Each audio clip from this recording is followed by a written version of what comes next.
Fala pessoal, tudo bem? Bom, como a gente já tinha previsto, o STF ele retomou o julgamento relativo ao juiz das garantias. Pois bem, na retomada desse julgamento, é importante que você saiba, em primeiro lugar, o que aconteceu, né? Com a entrada do pacote anticrime, a gente teve o ingresso do pacote anticrime, após o ingresso do pacote anticrime, a gente teve a pandemia e algumas normas, obviamente, elas não tiveram tempo para serem implementadas. Exatamente pelo fato delas não terem tido tempo de serem implementadas, o STF suspendeu a eficácia de diversas delas. Vamos lá, cronologicamente, o pacote anticrime entrou em vigor em 23 de janeiro de 2020. No entanto, a gente teve um período somente de 30 dias de vacácio leve. Então, ele saiu na véspera de Natal, 24 de dezembro de 2019, tanto que se você olhar, a lei é a número 13964 de 2019, e ela entrou em vigor apenas em 23 de dezembro de 2020. Logo depois, 23 de janeiro de 2020, desculpa. E logo depois, a gente teve, então, o advento da pandemia. À época, muitas previsões do pacote anticrime, não havia ainda a possibilidade de implementação. E dentre elas, o juiz das garantias. Por quê? Porque a forma pela qual a gente tinha previsão da implementação do juiz das garantias, a gente esbarrava num problema bem sério com relação a isso. Que problema seria isso? A gente esbarra num problema no qual a gente precisa separar o juiz da instrução e o juiz do julgamento. E simplesmente não tem juiz para todo mundo. Então, não tinha como você fazer essa implementação. A forma pela qual o artigo 3º-B do CPP estabeleceu na redação original que a competência do juiz das garantias cessaria quando do recebimento da denúncia do 399. E ele não poderia ser o mesmo juiz do juiz da instrução. Veja, quando você está diante de uma comarca em que você tem mais de um magistrado, não é problema, porque você consegue trabalhar com o juiz tabelar. No entanto, quando você tem uma comarca em que você tem apenas um único magistrado, que é principalmente onde tem um juízo único, é muito complicado você conseguir implementar. Então, o STF, depois de tanto tempo, resolveu enfrentar a questão do juiz das garantias. Então, no ano de 2023, finalmente, o STF tomou coragem e enfrentou a questão que envolve o juiz das garantias. Eu separei aqui um material que trabalha com você justamente no que tange ao juiz das garantias.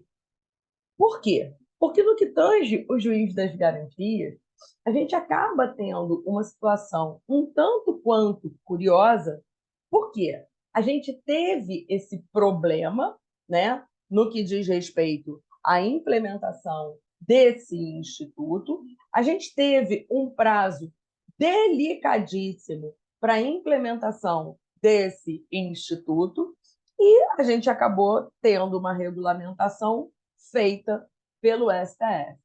Eu brinco o seguinte: teve uma vez que eu assisti um julgado do Gilmar Ferreira Mendes, há muitos anos atrás, na Escola da Magistratura, em que era com relação ao direito de greve dos servidores públicos.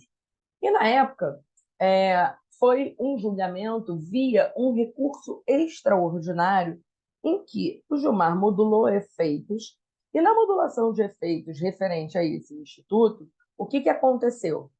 Simplesmente, o Gilmar pegou e resolveu modular como se fosse uma ação direta de inconstitucionalidade.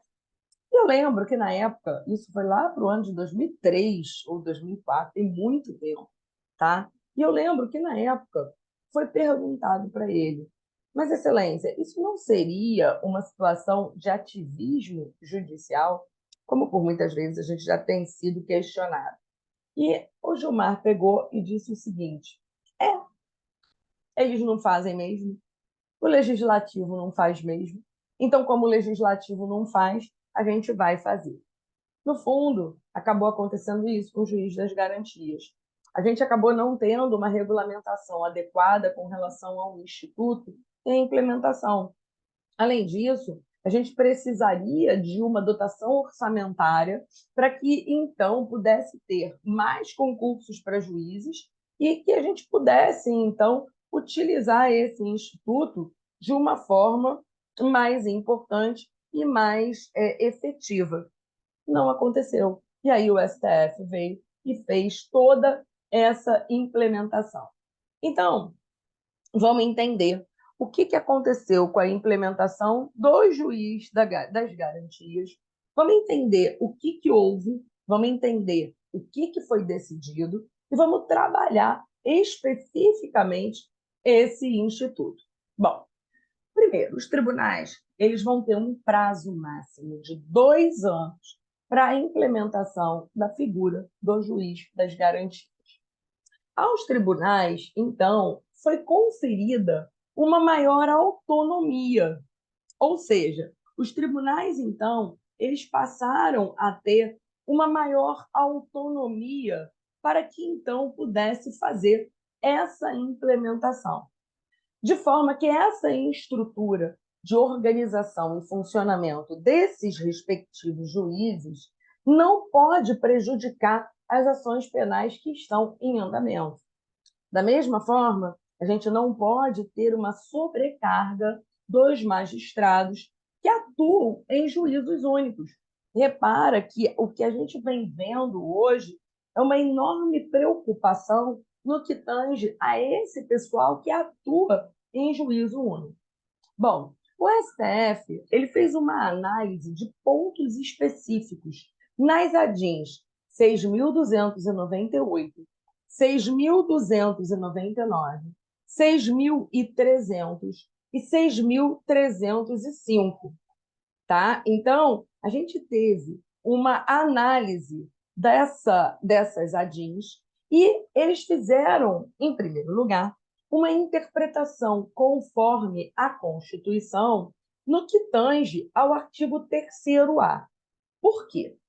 Hoje, a gente tem necessariamente que verificar que o 3º-A implementou o denominado sistema acusatório.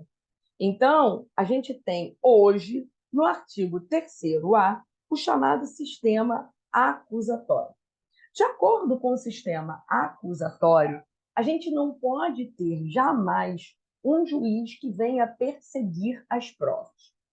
Então, no julgamento desses pontos específicos, o primeiro que foi enfrentado foi quanto ao sistema acusatório e o artigo 3º-A do CPP, que determinou que o juiz, pontualmente e nos limites da legalidade, pode determinar diligências suplementares para dirimir a dúvida sobre ponto relevante no momento de proferir a decisão.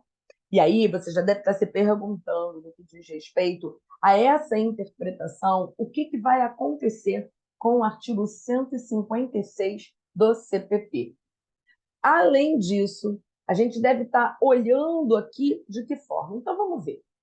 Diz o artigo 156 do CPP. Como é que eu posso trabalhar esse 156 com o artigo 3º-A do CPP? 156, ele diz para você o seguinte: a prova da alegação incumbirá a quem a fizer, sendo facultado ao juiz de ofício. Opa!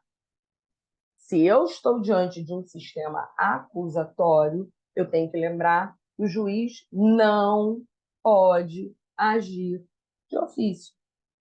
Então, ele traz no 156 o seguinte: ordenar, mesmo antes de iniciada a ação penal, a produção de novas provas consideradas urgentes e relevantes, observando a necessidade, adequação e proporcionalidade da medida.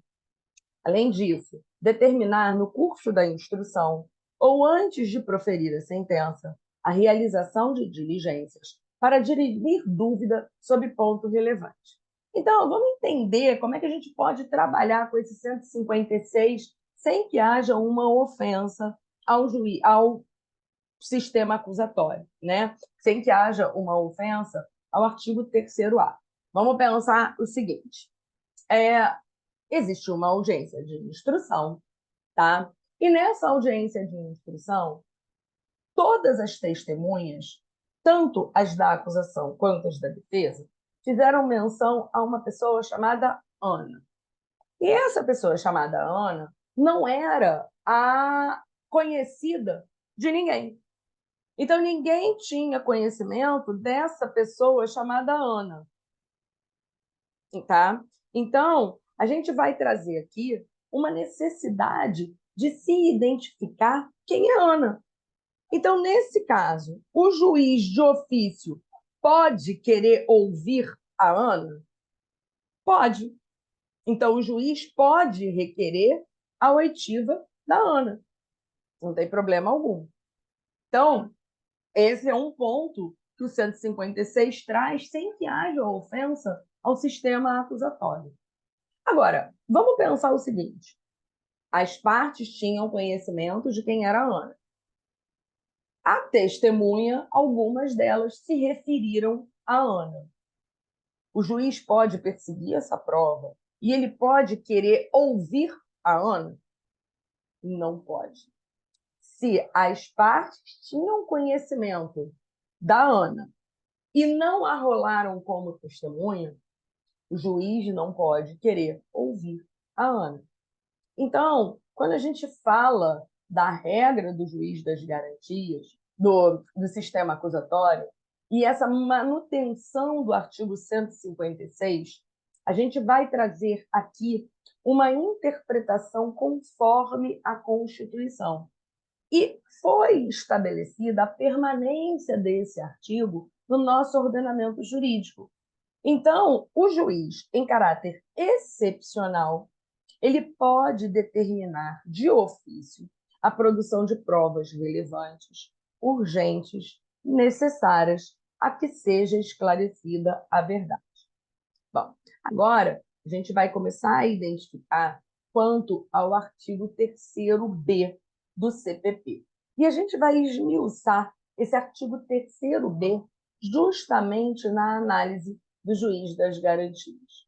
Bom, o STF entendeu pela obrigatoriedade, então, da implementação do juiz das garantias por todos os tribunais, no prazo de 12 meses, a partir da publicação do acórdão, sendo permitida uma única prorrogação por igual período. Por isso que a gente falou daquele prazo de 2 anos. Porque, ó, na boa, na minha cabeça, eu acho que esse negócio não vai ser implementado em 1 ano, não. Mas, então, foi permitida a implementação do juiz das garantias, foi obrigada a implementação no prazo de até 12 meses, a partir da publicação do acórdão, sendo permitida uma única prorrogação por igual período, a critério do CNJ, que também vai definir as diretrizes gerais do Instituto. Então, repara, não vai ser bem uma bagunça implementada por cada tribunal. A gente vai passar a ter a implementação do juiz das garantias, levando em consideração necessariamente o quê? A análise do CNJ. Então, é o CNJ que vai levar em consideração a implementação desse instituto. Além disso, a gente vai identificar aqui que, com relação aos incisos 4, 7, 8 e 9, por unanimidade, foi entendido pela legalidade do controle judicial dos atos de investigação. Ou seja, é legal que haja um controle de atos de investigação. E foi determinado um prazo de 90 dias, a partir da publicação do acórdão, para que haja um encaminhamento de todos os procedimentos investigatórios criminais e congêneres, sem qualquer nomenclatura, ao juiz natural, ainda que não se tenha o juiz das garantias. Então, repara, agora acabou aquela história do inquérito ficar com ali enfiado, enfurnado, com o MP. Acabou isso. A gente não vai ter isso informado de acordo com o MP. Na verdade, o que a gente tem agora? A gente vai ter necessariamente que identificar que 90 dias publicou o acórdão, os atos daquele acórdão, todos aqueles atos de investigação, independentemente da nomenclatura que ele tenha, esses atos eles vão para o juiz natural, tendo ou não juiz das garantias. Então, os atos praticados pelo Ministério Público como condutor da investigação se submetem a um controle judicial. E esse prazo de 90 dias é para que os representantes do Ministério Público possam encaminhar, sob pena de nulidade, todos os procedimentos investigatórios criminais que estejam com eles e todos os demais procedimentos criminais, ainda que eles tenham outra denominação, ao juiz natural. Isso com ou sem juiz das garantias implementado. Então, assim que a gente tiver a publicação desse acórdão, 90 dias para o MP concluir o que está em mãos, o que ele sentou em cima e não julgou, e não denunciou, não julgou não, desculpa, e não denunciou, e simplesmente ele foi lá e colocou, nesse caso, a hipótese da remessa em 90 dias para a respectiva jurisdição, com ou sem juiz das garantias. Foi atribuída, então, uma interpretação conforme a Constituição ao inciso C do artigo 3º-B. E aí, ele passa a trazer, o que traz esse inciso 6? O inciso 6, nessa redação, está dizendo assim: prorrogar a prisão provisória ou outra medida cautelar, bem como substituí-las ou revogá-las, assegurado, no primeiro caso, o exercício do contraditório em audiência pública e oral, na forma do disposto nesse Código ou em legislação especial pertinente. Então, no momento em que eles trouxeram essa regra, ele passou a identificar aqui essa interpretação conforme ao artigo 3º-B, ou seja, é preferencialmente que vai ocorrer em audiência pública oral. Mas veja, não é obrigatório que aconteça em audiência pública e oral. Estabeleceu-se também uma interpretação conforme ao inciso 3º-B, inciso 7, que estabeleceu que o juiz pode deixar de realizar a audiência se tiver risco para o processo, ou ele pode realizar em um outro momento, no caso de necessidade. Então, o inciso 7, ele diz que o juiz ele pode não realizar essa audiência. Ele passa a trazer essa interpretação, permitindo que o juiz deixe de realizar a audiência se, porventura, ficar identificado um risco ao processo, ou essa audiência pode ser realizada em um outro momento, no caso de necessidade. Veja que é muito importante que você venha acompanhar com a gente aqui, artigo por artigo. Alguns eu até coloquei para você, mas outros eu queria que você acompanhasse no teu código para que você conseguisse visualizar aqui a colocação dele e essas colocações feitas, tá bom? Bom, a gente vai trazer aqui, que foi declarada a inconstitucionalidade também, do inciso 14 do artigo 3º-B do CPP. O que dizia o 14? O que diz, né? Esse teu 3º-B, inciso 14. Decidir sobre o recebimento da denúncia ou queixa nos termos do 399 deste Código. Pois bem, o que a gente aprendeu no procedimento ordinário? A gente viu que existem 2 momentos de recebimento da denúncia. A gente viu que existe um primeiro momento no recebimento da denúncia que vai fazer o quê? Esse primeiro momento de recebimento da denúncia é o do 396, em que o juiz recebe, vê pressupostos processuais e condições da ação e, se estiverem presentes, ele manda citar para o réu apresentar a resposta à acusação. E aí, ele traz no 399 novo recebimento, porque ou ele vai absolver sumariamente, ou Então, ele vai receber a denúncia. Nesse 399, se ele receber, ele vai designar a audiência de instrução e julgamento.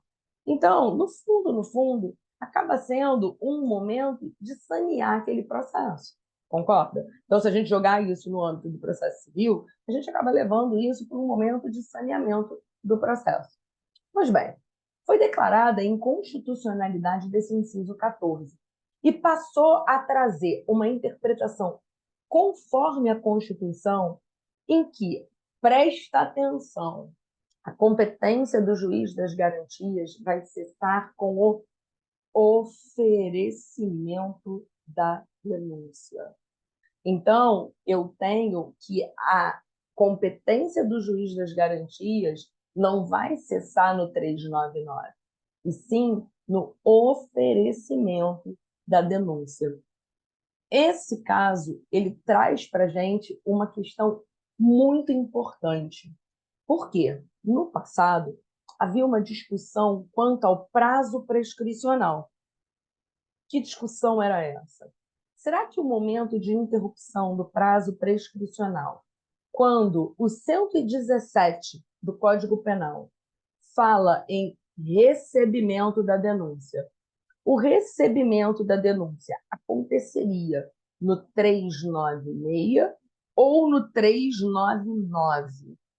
Então, o entendimento que prevalecia era no sentido de que era no 396.